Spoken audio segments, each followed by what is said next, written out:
somos hijos tuyos. Hemos oído eso tantas veces que muchas veces lo damos por sentado o no significa gran cosa, pero en realidad no hay mayor privilegio, no hay mayor posición, no hay mayor regalo que poder ser hijo tuyo, Dios. Porque si somos tus hijos, eso implica que seremos herederos de lo que es tuyo, y eso es exactamente lo que la palabra de Dios nos dice, que seremos coherederos con Cristo. Padre, ese es un privilegio inmenso. Por otro lado, cantábamos que libre soy, en verdad somos libres.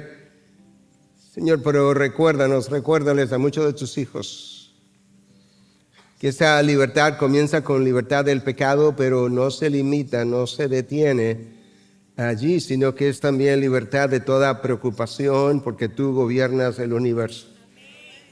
Que es libertad de toda intranquilidad debido a los tiempos que estamos viviendo, porque nada se mueve sin que tú lo hayas consentido. Libertad de poder, de no tener que preocuparme por mi estado de salud, porque tú eres el médico de los médicos. Porque tú determinas el día que entramos a esta tierra, tú determinas el día que salimos y nadie lo puede alterar. Ayúdanos a descansar en tu soberanía, en tu providencia. Señor, el título, por así decirlo, de hijo de Dios viene acompañado de múltiples bendiciones y garantías, mucho más allá de lo que nosotros podemos pensar o imaginar. Al mismo tiempo, Señor, muchos de tus hijos en el día de hoy están todavía buscando identidad en una profesión, en un trabajo, en un logro, en un título, en una posición.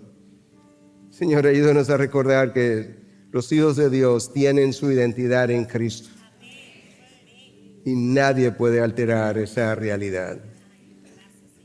Señor, háblanos a través de tu palabra, háblale a tus hijos, y yo soy uno de ellos. Vuelve a hablarme otra vez a través del texto que estoy a punto de predicar. Es un texto que tiene mucho que decirnos acerca de ti, acerca de nosotros. Que el texto de hoy, que la Biblia sea al mismo tiempo este libro que tú inspiraste y un espejo para mí, un libro que nos habla de ti y un espejo que me revela a mí. Ayúdame, oh Dios, ayúdanos a ver el corazón tuyo y el corazón nuestro en la historia de hoy. Pues te lo pedimos en Cristo Jesús. Amén, amén, amén. ¿Puedes abrir la palabra? Capítulo 15 del libro de Lucas. Capítulo 15 del libro de Lucas. Sabes que todos los evangelios tienen como enfoques muy especiales. Y Mateo se enfoca mucho en Cristo como rey de los judíos. Tiene múltiples citas del Antiguo Testamento porque ellos conocían el Antiguo Testamento.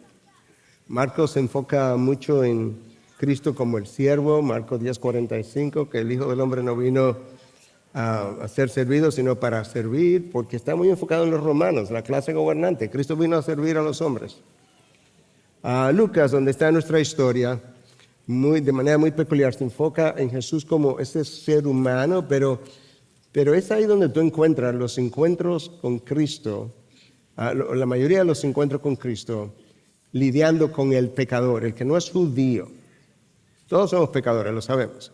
Pero aquel que no es judío, que vive fuera de la gracia de Dios, que no ha puesto su confianza, que quizás ni siquiera había oído del Dios del Antiguo Testamento, las historias con las prostitutas y los leprosos, y eso está ahí en Lucas. El Dr. Luke, como le dicen en inglés, el doctor Lucas fue médico que acompañó a Pablo. No sé qué tipo de medicina se practicaba, pero algún tipo se practicaba.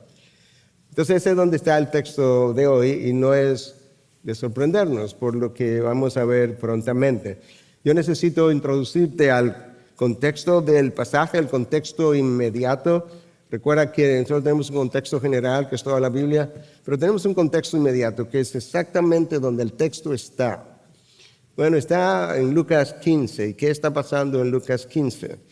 Bueno, ahí hay un grupo de personas a quienes Cristo le está ministrando. Y ese grupo de personas tiene dos grupos distintos, formando uno solo, por así decirlo. En el versículo 1 y 2 nos deja ver exactamente con quiénes Cristo está hablando y con quiénes estaba reuniendo. Escucha lo que dice el versículo 1 y 2. Todos los recaudadores de impuestos, dice todos. No sé si todos es el 100%, pero implica que había muchos.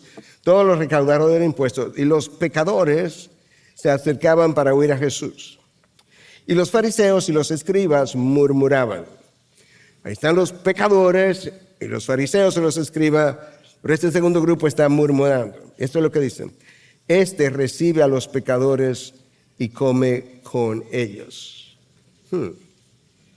Jesús escuchó eso. Y entonces, versículo 3, al principio dice, entonces Jesús les dijo esta parábola, y luego una segunda, y luego una tercera. De manera que Cristo usó 3 parábolas distintas para hablarles a aquellos que estaban condenando su asociación con los pecadores, con gentiles. De nuevo, grupo 1, recaudadores de impuestos. Pecadores, como lo clasifica el mismo Nuevo Testamento, no creyentes en Dios, no habían oído nada probablemente de Jehová del Antiguo Testamento. Y como decíamos, nosotros también somos pecadores, pero para el pueblo judío existíamos nosotros y ellos. Entonces ahí estaban también interesados, por alguna razón, los fariseos y los escribas, que formaban un segundo grupo. Es a ese grupo que Cristo le va a hablar, a este segundo grupo. Los escribas eran como los académicos del Nuevo Testamento, eran los que transcribían los rollos del Antiguo Testamento, quienes lo interpretaban, quienes hablaban de lo que significaba y todo lo demás. Los fariseos eran más como los maestros, quizá como pastores hoy en día, ancianos, que enseñaban la palabra al pueblo. Entonces ahora tenemos una mejor idea de con quién Cristo está reunido. Entonces él le contó una parábola, una segunda y una tercera. Y la primera tenía que ver con la oveja perdida. Un hombre tenía 100 ovejas, perdió una y salió en busca de ellas. Tenía que ver con salvación. La segunda es la parábola de la moneda perdida. Una mujer tenía 10 monedas, perdió una, pero era muy valiosa, barrió toda la casa buscando la moneda hasta que la encontró, y ambos, tanto el hombre que encontró su oveja como aquella que encontró su moneda, se alegraron. Y la tercera es conocida como la parábola del hijo pródigo, que pudiéramos llamarla la parábola del hijo perdido. Una oveja perdida, una moneda perdida, un hijo igualmente perdido. Usualmente la gran mayoría de las parábolas de Jesús tenían una enseñanza. Tenían elementos de la enseñanza, pero básicamente una enseñanza central. Esta parábola está repleta de enseñanzas, como lo vamos a ver. Y los mismos personajes de la parábola nos van a dejar ver por qué la enseñanza es tan variada. De manera que yo te voy a invitar a que leas. Es un texto largo, pero vale la pena leerlo todo en conjunto. Te voy a invitar a que leas conmigo desde el versículo 11 hasta el final. Entonces Jesús añadió una tercera parábola. Cierto hombre tenía 2 hijos, y el menor de ellos les dijo al padre: Padre, dame la parte de la herencia que me corresponde. Y él les repartió sus bienes. No muchos días después, el hijo menor, juntándolo todo, partió a un país lejano, y allí malgastó su hacienda viviendo perdidamente. Cuando lo había gastado todo, vino una gran hambre en aquel país. Comenzó a pasar necesidad. Entonces fue y se acercó a uno de los ciudadanos de aquel país, y él lo mandó a sus campos a apacentar cerdos. No ovejas, cerdos. Y deseaba llenarse el estómago de las algarrobas que comían los cerdos, pero nadie le daba nada. Entonces, volviendo en sí, dijo: ¿cuántos de los trabajadores de mi padre tienen pan de sobra, pero yo aquí perezco de hambre? Me levantaré e iré a mi padre, y le diré: Padre, he pecado contra el cielo y ante ti ya no soy digno de ser llamado hijo tuyo, hazme como uno de tus trabajadores. Levantándose, fue a su padre. Cuando todavía estaba lejos, su padre lo vio y sintió compasión por él, y corrió, se echó sobre su cuello y lo besó. Y el hijo le dijo: Padre, he pecado contra el cielo y ante ti. Ya no soy digno de ser llamado hijo tuyo. Pero el padre dijo a sus siervos: pronto, traigan la mejor ropa y vístanlo. Pónganle un anillo en su mano y sandalias en los pies. Traigan el becerro engordado, mátenlo y comamos y regocijémonos. Porque este hijo mío estaba muerto y ha vuelto a la vida, estaba perdido y ha sido ya hallado, y comenzaron a regocijarse.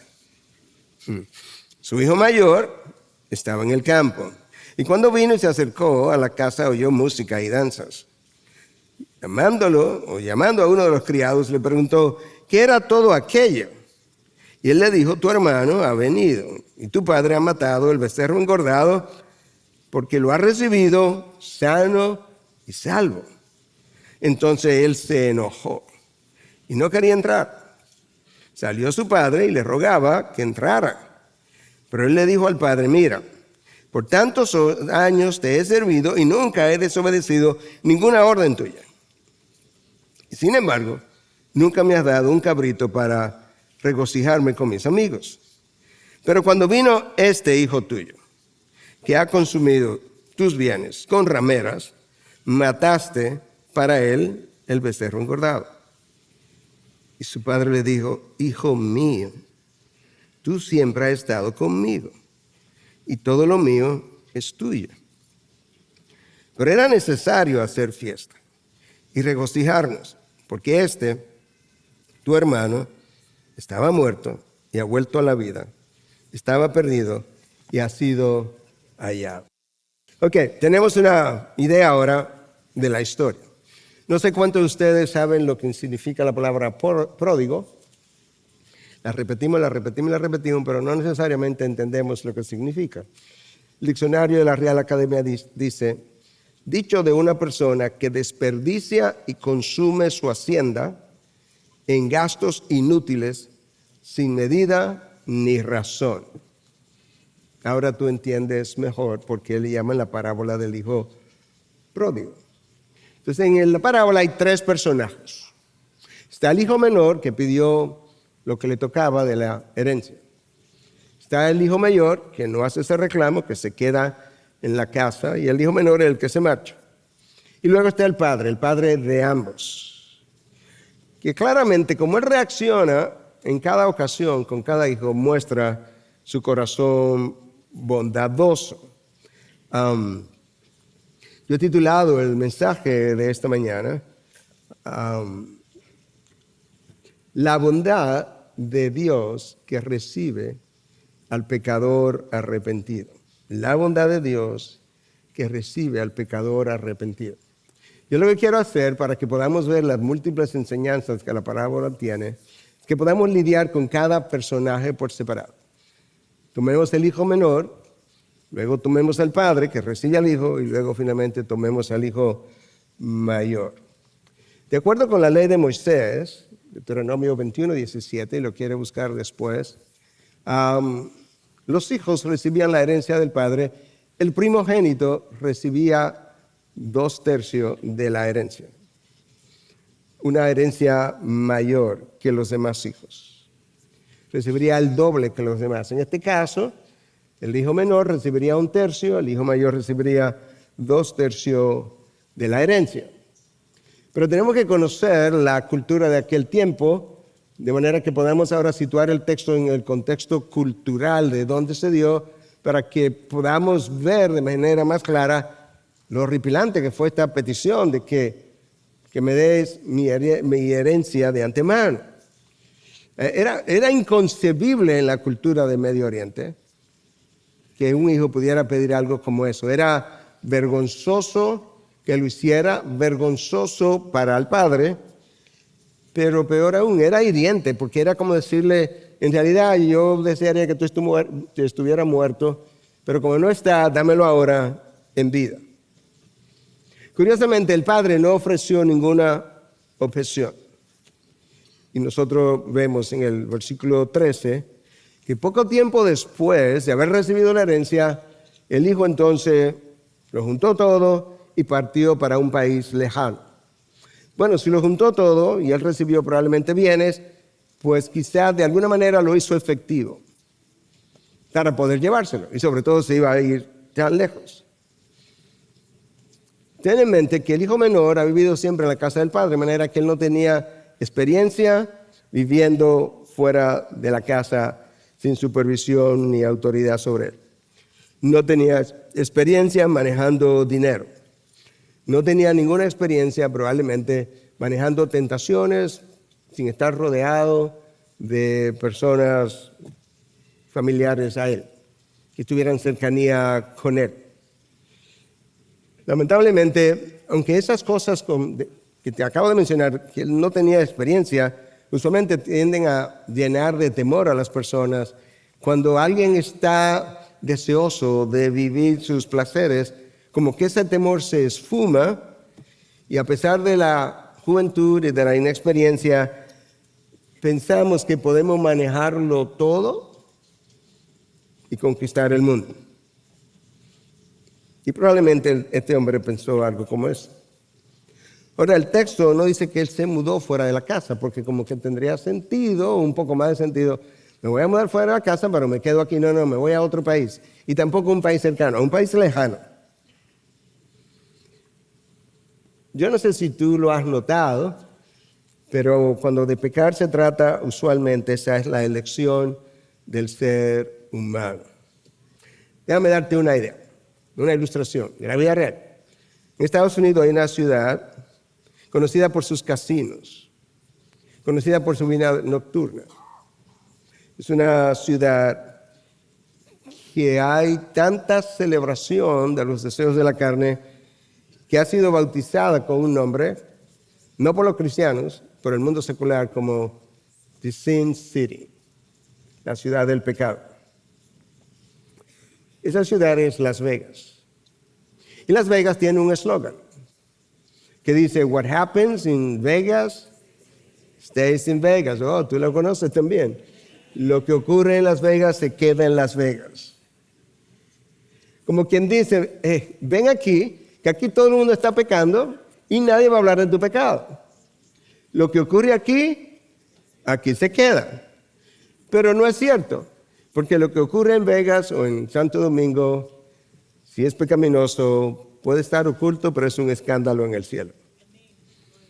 No podemos olvidar a Gálatas 6, del 7 al 9, no se dejen engañar. No te dejes engañar por el pecado, no te dejes engañar por tu propia carne, no se dejen engañar de Dios, nadie se burla, pues todo lo que el hombre siembre, eso también segará.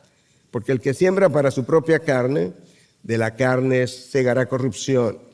Pero el que siembra para el Espíritu, del Espíritu segará vida eterna.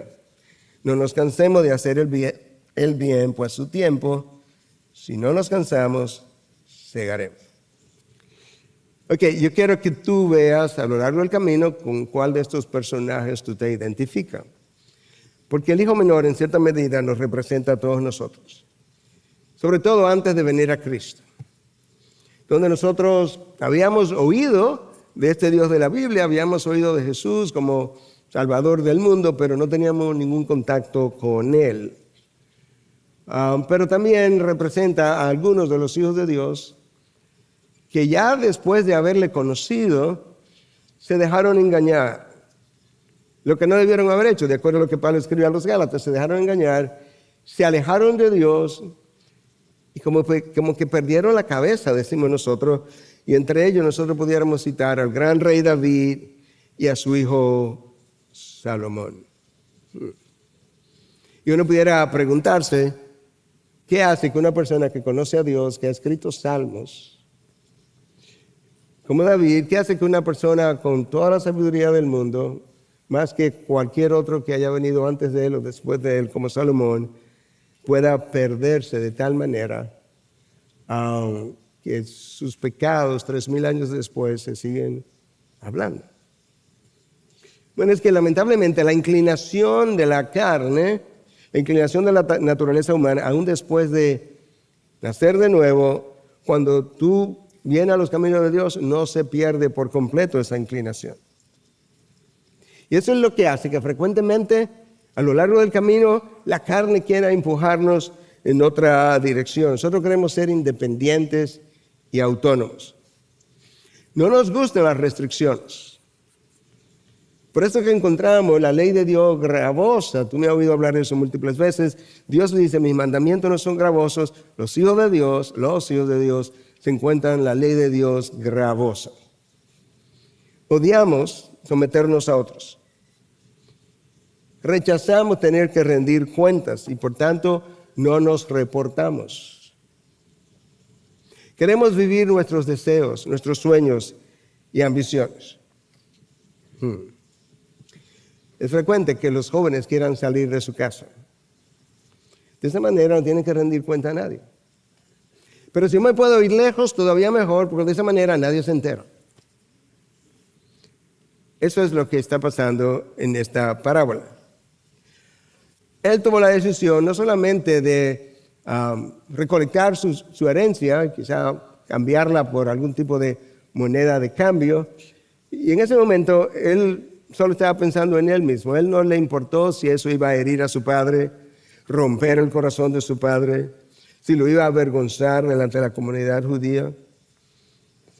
Y en ese momento el joven eligió los placeres del mundo antes que el amor incondicional de su padre, que estaba dispuesto a darle todo lo que era suyo.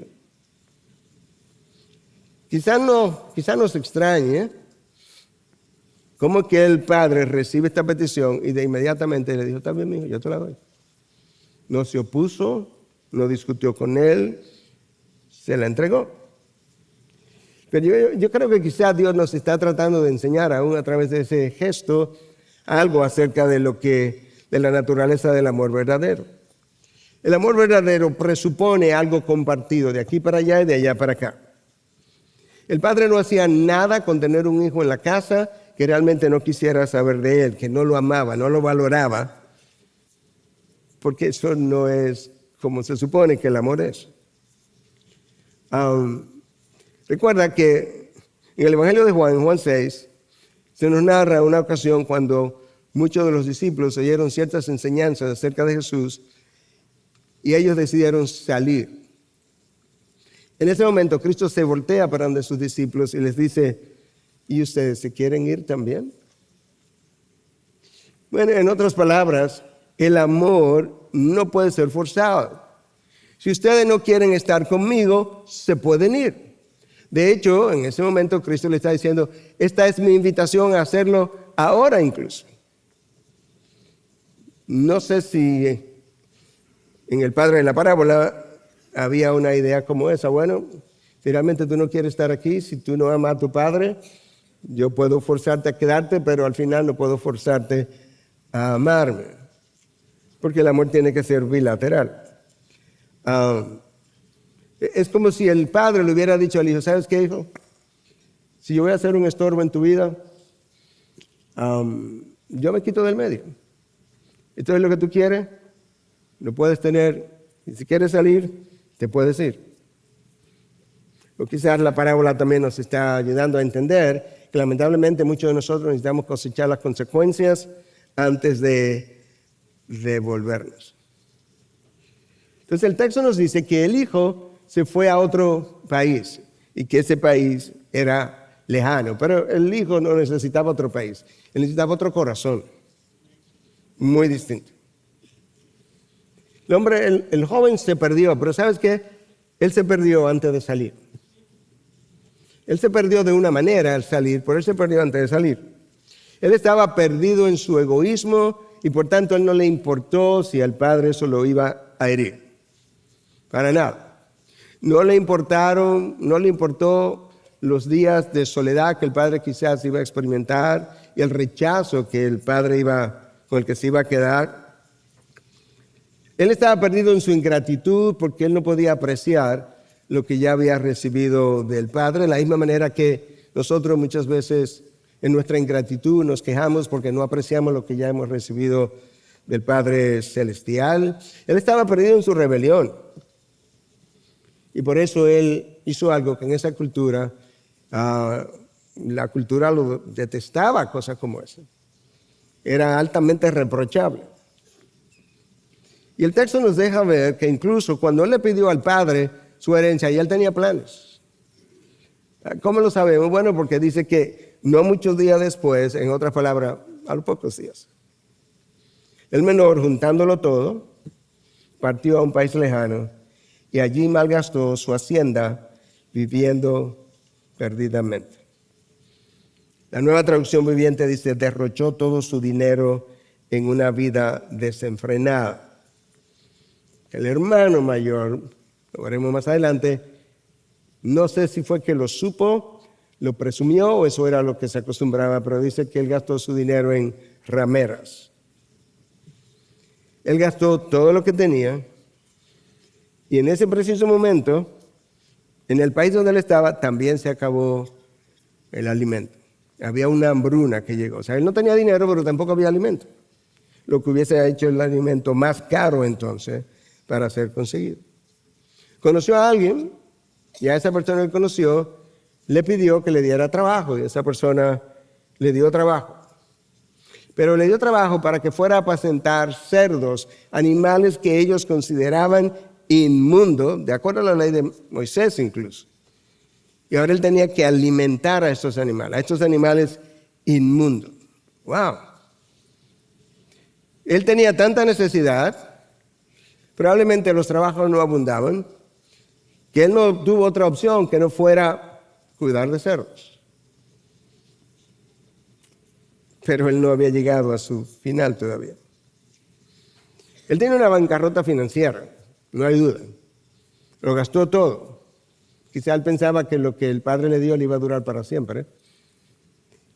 Pero él tenía una bancarrota mayor, que era una bancarrota moral. Y ahí nosotros hemos estado, y en cierta manera, habiendo recibido las riquezas en gloria, muchas veces queremos malgastar el tiempo aquí abajo e incurrir, teniendo riquezas en gloria, e incurrir en una bancarrota moral aquí debajo. No amor por su padre, no honra para aquel que le dio la vida, valoró más los placeres del mundo que el amor incondicional de su padre.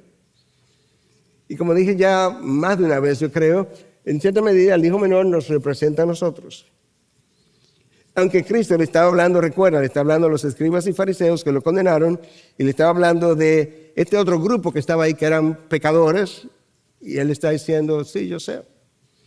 Esa es la vida de aquel que no conoce al Dios de este libro. Mira cómo Pablo describe el corazón de nosotros, de aquellos en el momento que no conocíamos a Dios.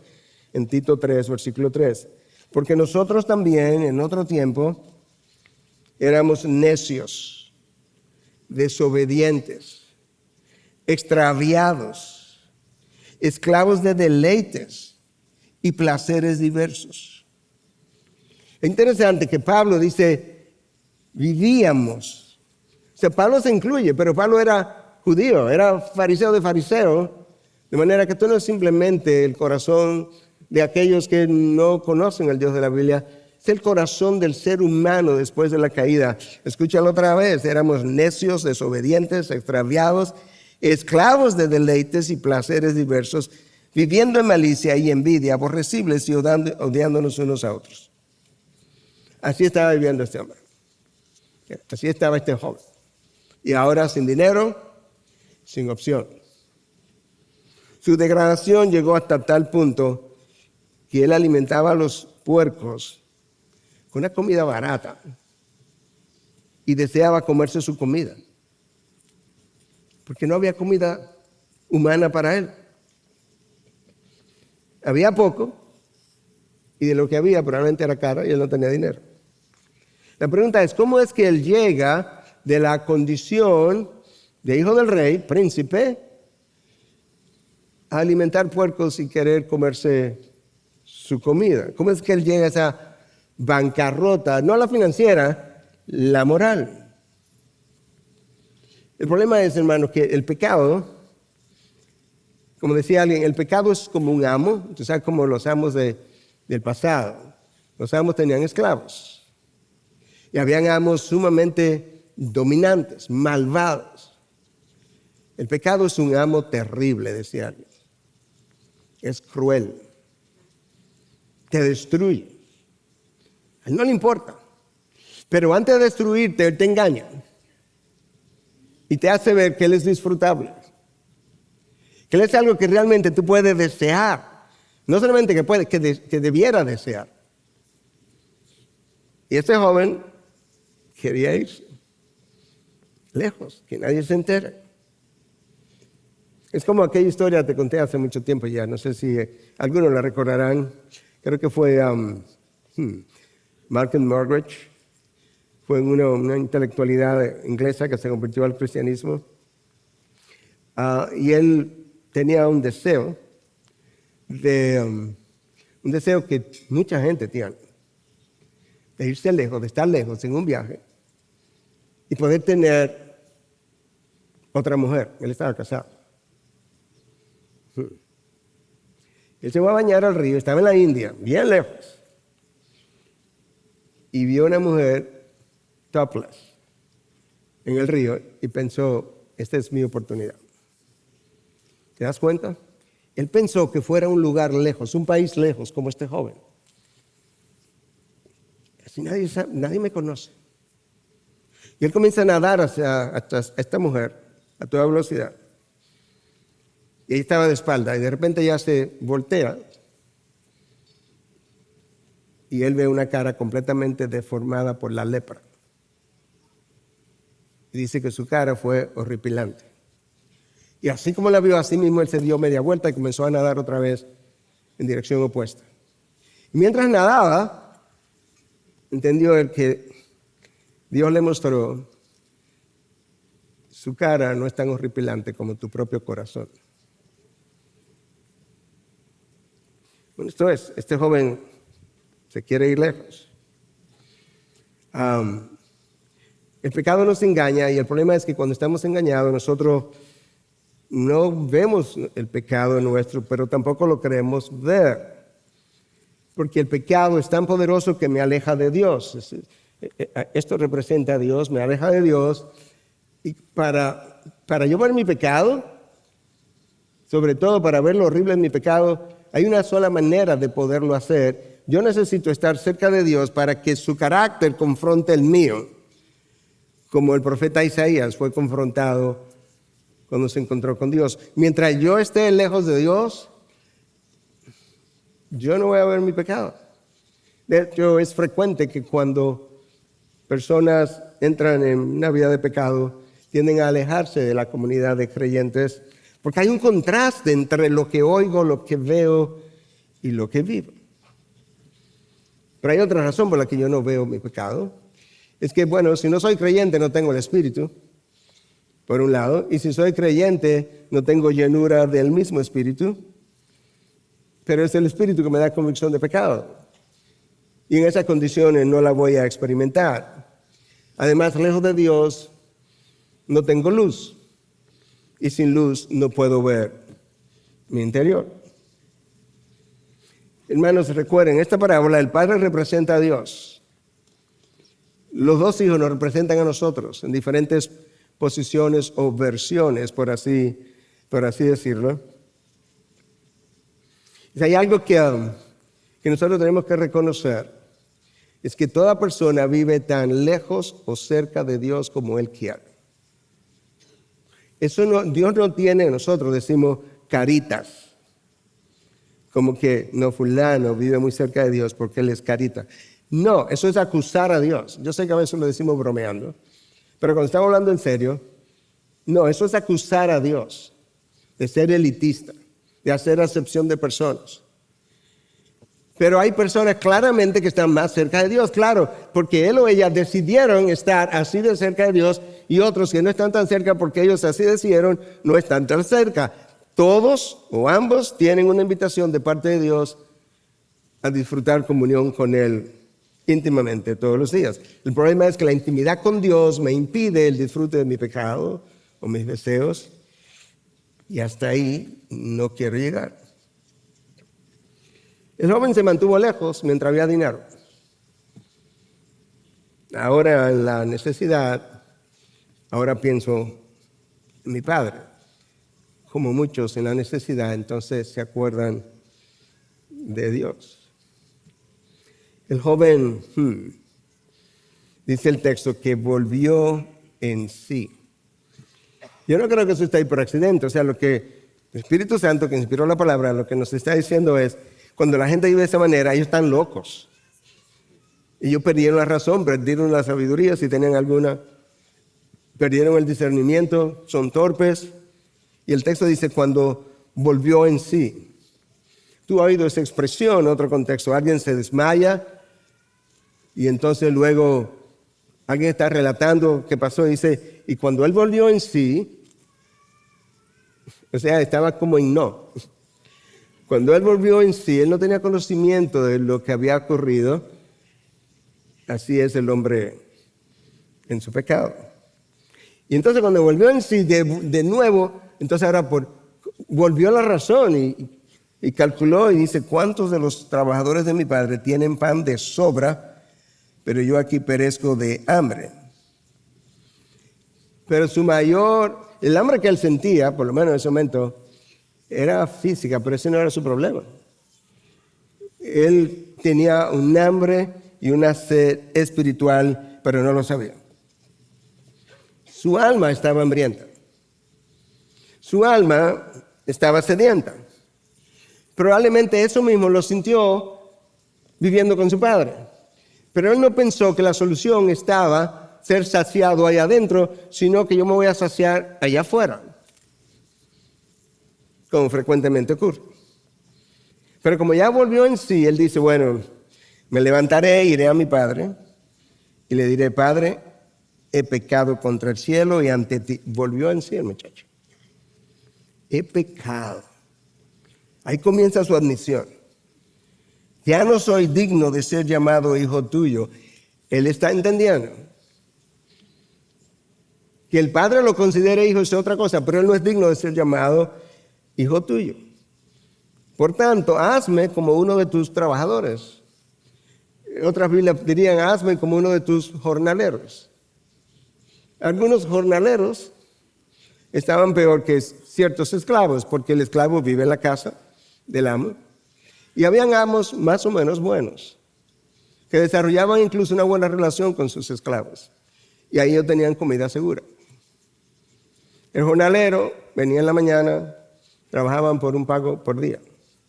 Si iba en la tarde, pero yo te doy un pago, pero el resto depende de ti. Entonces, aquí está Jesús contando esta parábola delante de escribas y fariseos. Ahora, déjame hacer otra anotación aquí. El hijo tuvo convicción de pecado. Yo he pecado contra el cielo y contra ti. Bueno, pero eso todavía no es arrepentimiento. Él admitió el pecado. Sí, pero admitir el pecado no es arrepentimiento. Te lo demuestro. Lo mejor de la Biblia es que nos ayuda a probar lo que tratamos de sustentar, si sale de ella, si sale de la Biblia. Resulta que Judas vendió al maestro, tú lo sabes, por 30 monedas de plata. Pecado enorme. El texto de Mateo 27, versículos 3 y 4, nos dice que él fue a los principales sacerdotes, a los ancianos, le entregó el dinero y le dijo, he pecado entregando sangre inocente. Ahí está. Él tiene convicción de pecado, él está convencido, él incluso entregó el dinero y fue y se ahorcó. Eso no es arrepentimiento. Es más que eso. El arrepentimiento presupone todo lo anterior, convicción de pecado, admisión de pecado, pero incluye algo más. Versículo 20, levantándose fue a su padre. Yo estaba aquí, yo me fui. El arrepentimiento, por definición, hay dos palabras en el hebreo que tienen que ver con arrepentimiento.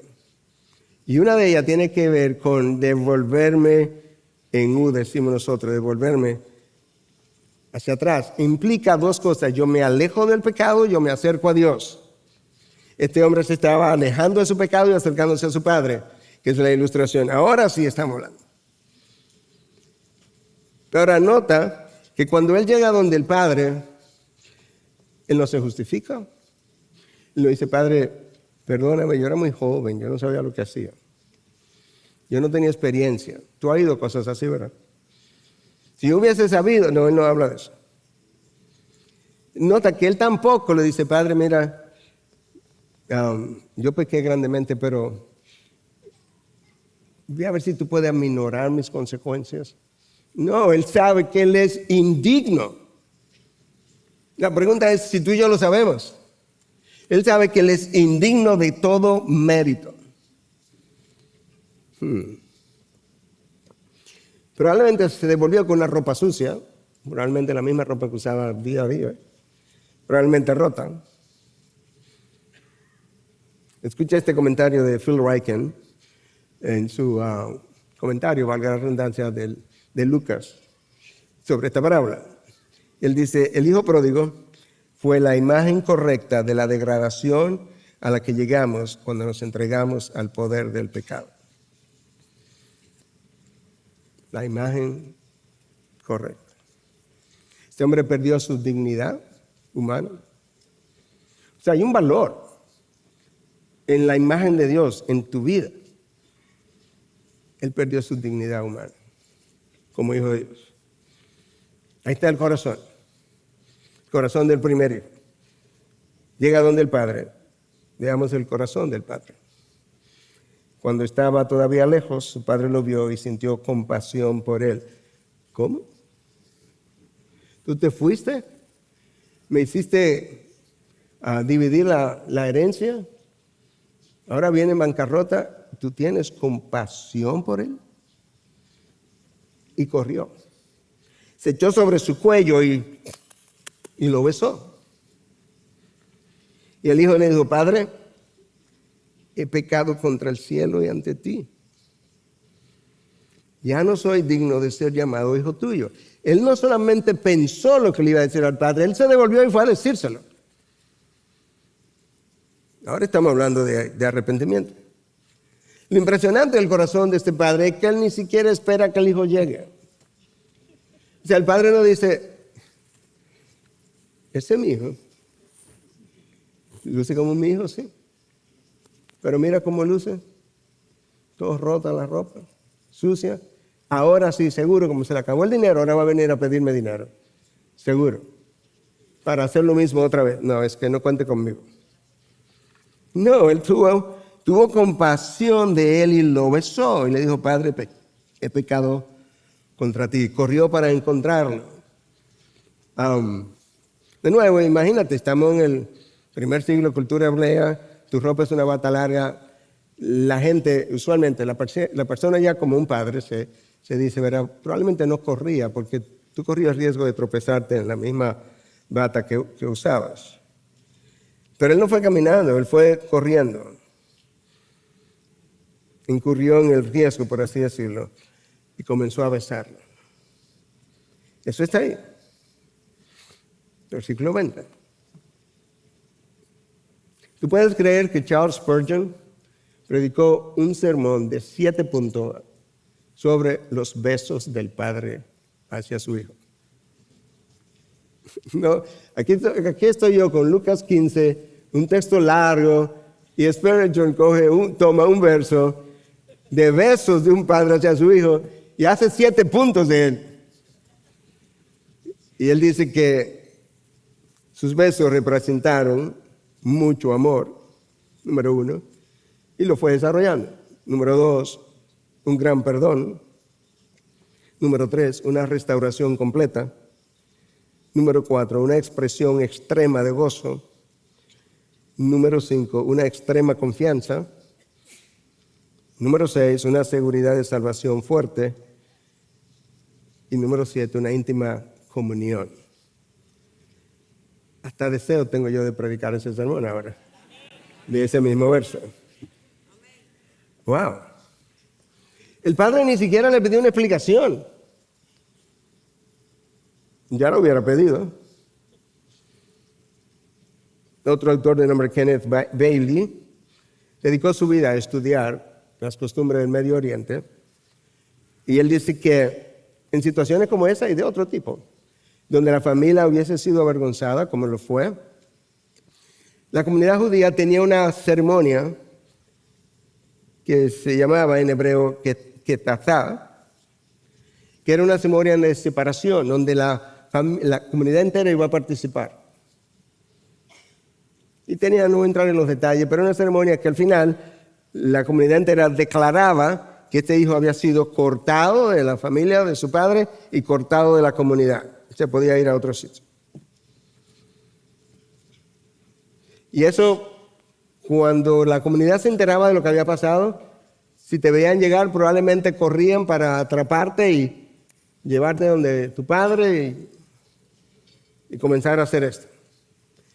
Pero quizás, obviamente todo es especulación, pero quizás el padre corrió no solamente expresando lo abierto que está Dios a recibir al pecador arrepentido, sino para evitar justamente que la comunidad pudiera hacer algo contra él, y fue y lo abrazó. Se reconcilió con él. Y una vez reconciliado, no hay nada que el resto pudiera hacer.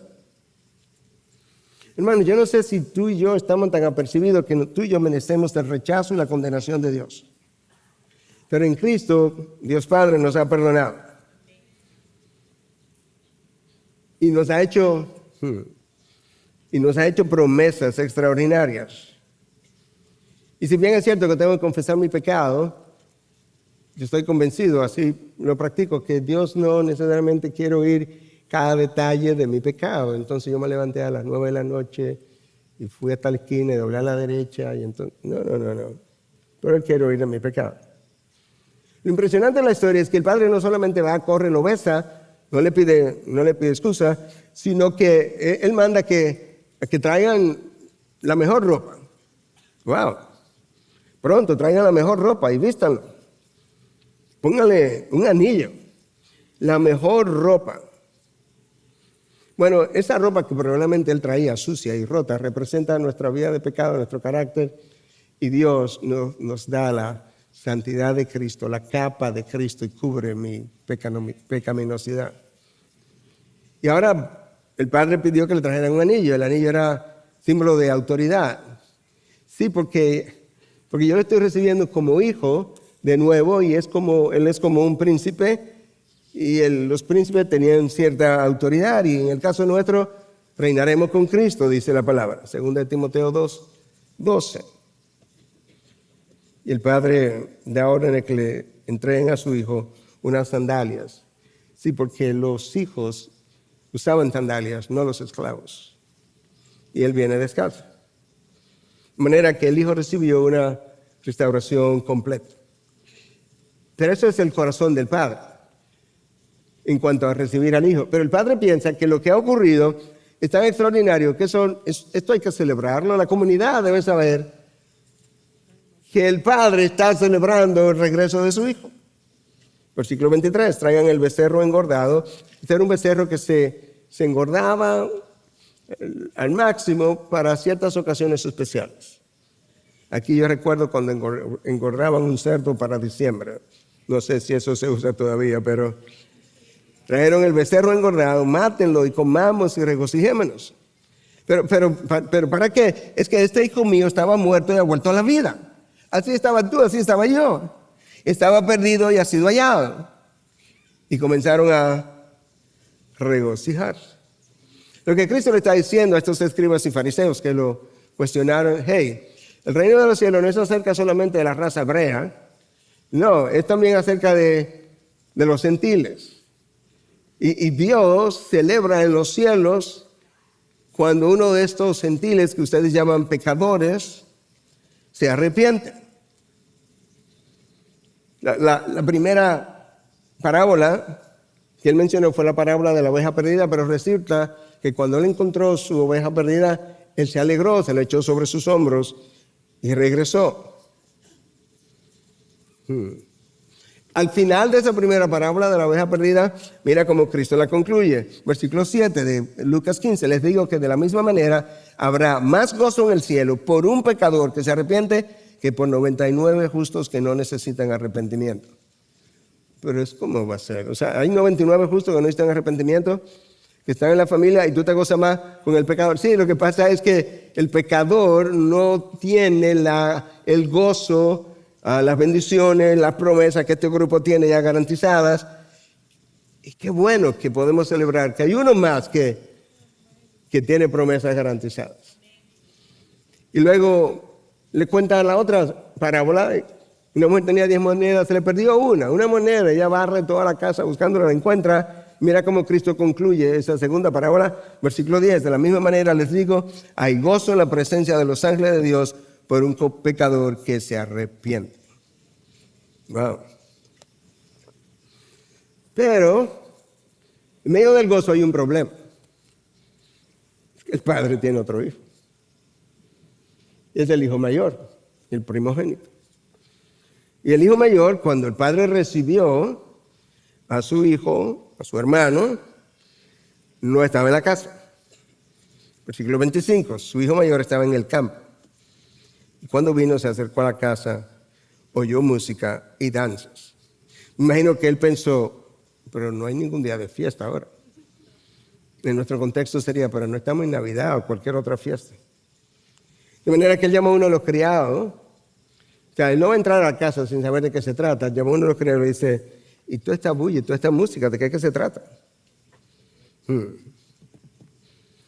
Bueno, es que tu hermano ha regresado. Y tu papá, en buen dominicano, permita, se ha puesto loco. Está celebrando, está gozoso, hasta mandó a matar al becerro engordado. Y le puso un anillo. Y mandó a que lo vistiéramos con las mejores ropas. Y le puso sandalias. El hijo dijo, así, yo no entro. No entro. El padre fue donde el hijo. ¿Tú recuerdas lo que el padre hizo con el primer hijo, el menor? Fue donde él. El mismo padre, con el mismo corazón, ahora va donde el otro hijo. Y le dijo, mira, y lo invita reiterativamente a que entre. Y esta es la respuesta que ese hijo le da. Mira, por tantos años te he servido y nunca he desobedecido ninguna orden tuya. Y sin embargo, tú nunca me has dado un cabrito para regocijarme con mis amigos. Tampoco sabemos si él lo pidió, pero bueno. Versículo 30, pero cuando vino este hijo tuyo, él ni siquiera se atreve a decir mi hermano, o su nombre, este hijo tuyo, que ha consumido tus bienes con rameras, mataste para él el becerro engordado. Bueno, hay algo, entre comillas, de mérito que el hijo mayor tiene. Él se quedó en la casa, no pidió la herencia. Aparentemente era un hijo sometido, no desobedeció ninguna de las órdenes del padre, trabajó para el padre, pero él tiene una ira. Y él tiene una ira que nosotros hemos experimentado cuando algún pecador, alguna persona hace cosas como impensables y luego se arrepiente. Y como no estamos tan contentos, decimos, bueno, eso hay que ver porque eso dice él. Y es verdad que hay que esperar, pero yo creo que aquí hay cosas que son evidentes. Mira, en el caso del hijo menor, su pecado es evidente. Él fue y gastó todo el dinero y lo gastó en placeres. Probablemente de todo tipo. Imagino que borracheras, mujeres y lo demás. Vive una vida licenciosa y libertina. Ese pecado es visible. Pero el hijo mayor, el problema con el pecado del hijo mayor es que no se ve. Es que él tiene un sentido de autojusticia que incluso él comienza a sacar cuentas. Yo he vivido aquí todos estos años, nunca he desobedecido ninguna de tus órdenes. Él está sacando cuenta. O sea, tú no me has dado ni un cabrito, tú me debes. Y ese sentido de autojusticia es el sentido de los fariseos y de los escribas que estaban ahí escuchando, que estaban molestos porque Jesús estaba celebrando con pecadores, decían eso. Tú sabes que el hijo menor es verdad que no mostró amor por su padre, pero el hijo mayor tampoco, porque el padre le invitó a que se uniera a la celebración y él rehusó, y eso probablemente le causó un problema, por así decirlo, cierto rechazo en la comunidad, que su hijo mayor, el primogénito, rehusara participar de la celebración. Con ese padre seguro que hay un problema. Y como ya te mencioné, en la historia el padre representa a Dios, obviamente. El hijo menor o los dos hijos pudieran ser vistos también como prójimos el uno del otro. De manera que el hijo menor mostró que no tenía amor por su padre, era obvio. Pero el hijo mayor, quedándose en la casa, obedeciendo la ley, al final mostró que él tampoco quería amar al padre, porque por amor de Dios, por amor a tu padre, entra a la celebración y luego pasa tiempo con tu padre. No, yo no quiero ser parte de eso. Pero tampoco amaba a su hermano, que ha regresado arrepentido, que reconoció su pecado. Él tampoco lo amaba, de manera que él estaba en violación del primero y segundo más grande mandamiento de la ley de Dios. Ama a Dios con toda tu fuerza, todo tu corazón, toda tu mente, toda tu alma, y a tu hermano, tu prójimo, como a ti mismo. Wow. El hijo menor ciertamente vivió una vida dada a los placeres. Típico del que nunca ha creído. Pero ¿sabes qué? No, típico también de personas que, como David o como Salomón, que conocieron a Dios y luego se dedicaron a la vida loca. El padre, con razón bondadoso, no regaña al segundo hijo tampoco. Le dice, hijo mío, tú siempre has estado conmigo y todo lo mío es tuyo. Yo no tengo que darte un cabrito, todo lo mío es tuyo. Ve al campo y mata 5 cabritos que tú quieras y te lo puedes comer porque es tuyo. Pero, era necesario hacer fiesta y regocijarnos porque tu hermano estaba muerto, ha vuelto a la vida, estaba perdido y ha sido hallado. Bueno, el hijo mayor también estaba perdido en su autojusticia. Y los fariseos y los escribas que estaban oyendo a Cristo contar estas parábolas también estaban perdidos. Exactamente en lo mismo, en su autojusticia. El hijo mayor pudo haber dicho, es que mi hermano no merece perdón. Bingo, el perdón nunca es merecido. No sé si te conté la historia real. En la Francia de Napoleón Bonaparte hay un joven que ha sido condenado a la muerte. La madre, de alguna manera, algunos contactos cercanos a Napoleón, le consiguieron una entrevista con Napoleón y fue y le dijo, señor emperador, yo le ruego que tenga misericordia. Y Napoleón dice, su hijo no merece misericordia. Y dice, señor emperador, si fuera merecida, no fuera misericordia. Y él le dijo, bueno, cuando me lo piden en esos términos, le concederé su perdón. ¿Alguien te ha herido? ¿Te ha rechazado?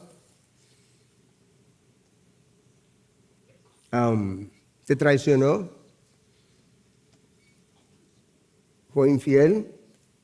No tienen que ser esposos, ser infiel en una amistad. Bueno, el perdón para el cristiano no es algo opcional. De hecho, Cristo nos enseñó, si tú no perdonas, no cuentes con el perdón de mi Padre. ¿Tú realmente quieres estar en una condición de no perdón frente a Dios? Es que no lo merece, no es que no es merecido. Tú sabes que aquellos que han estado conmigo por años con frecuencia, a mí me gusta cerrar mensajes. Si tengo una historia que ilustre ciertos puntos, me gusta cerrar mensajes con una historia. Pero yo te voy a contar una historia, pero es de la misma Biblia. Te voy a leer una historia. Porque en la historia yo creo que está el hijo menor, está el hijo mayor, está tú, estoy yo. Y está también cómo ora uno y ora el otro. Lucas 16, tú pasas de Lucas 15 a Lucas 16, te encuentras con otra parábola. Jesús dijo también esta otra parábola a unos que confiaban en sí mismos como justos y despreciaban a los demás. Subrayas. Esta parábola está dirigida a un grupo de personas que se miraban a sí mismos como justos, irreprochables y despreciaban a los demás. 2 hombres subieron al templo, como los 2 hijos, también a orar. Uno era fariseo, ahí está otra vez, y el otro recaudador de impuestos. Al grupo que Cristo le habla en Lucas 15, habían recaudadores de impuestos y habían también gente pecadores, fariseos, perdón. El fariseo puesto en pie oraba para así de esta manera: Dios, te doy gracias porque no soy como los demás hombres, estafadores, injustos, adúlteros, ni aún como este recaudador de impuestos. Hey, yo ayuno 2 veces por semana. Yo doy el diezmo de todo lo que gano. ¿Tú te has visto ahí alguna vez? El otro, el recaudador de impuestos, de pie y a cierta distancia, no quería ni siquiera alzar los ojos al cielo, sino que se golpeaba el pecho diciendo: Dios, ten piedad de mí, pecador. El corazón del hijo mayor y el del hijo menor. Y Cristo hizo la pregunta: ¿cuál de esos 2 se fue a su casa justificado? Obviamente, eso es una pregunta retórica. Hacer la pregunta es contestarla. El otro estaba confiado en sí mismo, en su autojusticia. Me quedé en tu casa todos estos años trabajando, nunca te he pedido nada, no desobedecí nada. Este es el corazón del fariseo. Yo ayuno 2 veces a la semana, yo diezmo. Por tanto, yo merezco tu perdón, obviamente, tu bendición. El otro dice: es que yo ni me atrevo a levantar mis ojos al cielo. Yo soy un hombre pecador. Cristo dice que ese fue el que se fue a su casa justificado. Yo creo que es un buen tiempo para reflexionar acerca de tu corazón y el mío a la luz de estos 2 hijos. ¿Estás cerca de Dios? ¿Tú estás tan cerca de Dios como tú has decidido estar, o tan lejos de Dios como has decidido estar? Número 2, ¿estás tan lejos de Dios que no tiene luz suficiente para ver tu corazón? ¿O no tiene punto de comparación, que es el carácter santo de Dios y el carácter no santo mío? ¿Estás confiando en tus actividades de ofrendar, diezmar, ir a la iglesia?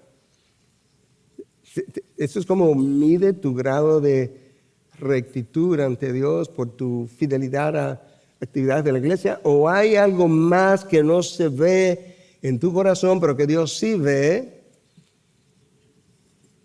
que es quizás igual o peor que los pecados visibles?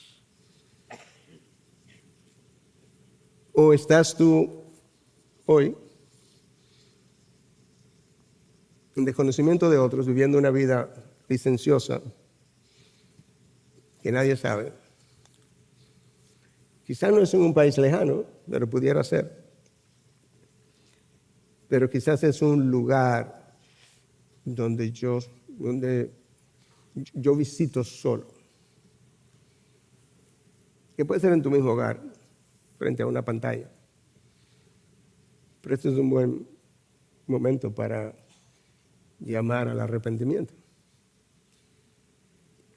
Hermano, no te dejes engañar, de Dios nadie se burla. No lo intentes, no lo creas. No hay pecados secretos. Simplemente hay pecados que gente no conoce. Pero secreto, ninguno. El velo en el reino de los cielos está quitado sobre esa acción tuya y mía. Y es claramente visible. Cierra tus ojos.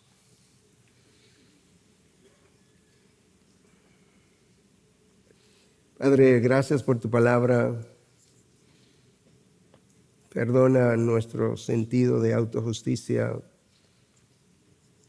Perdónanos cuando nos entretenemos revisando y o condenando el pecado de otros sin revisar o aún condenar mi propio pecado. O quizás tiene que decirle, Señor, perdóname porque yo decidí no vivir muy cerca de ti, porque eso implica unos niveles de sacrificios que yo no estoy dispuesto a hacer.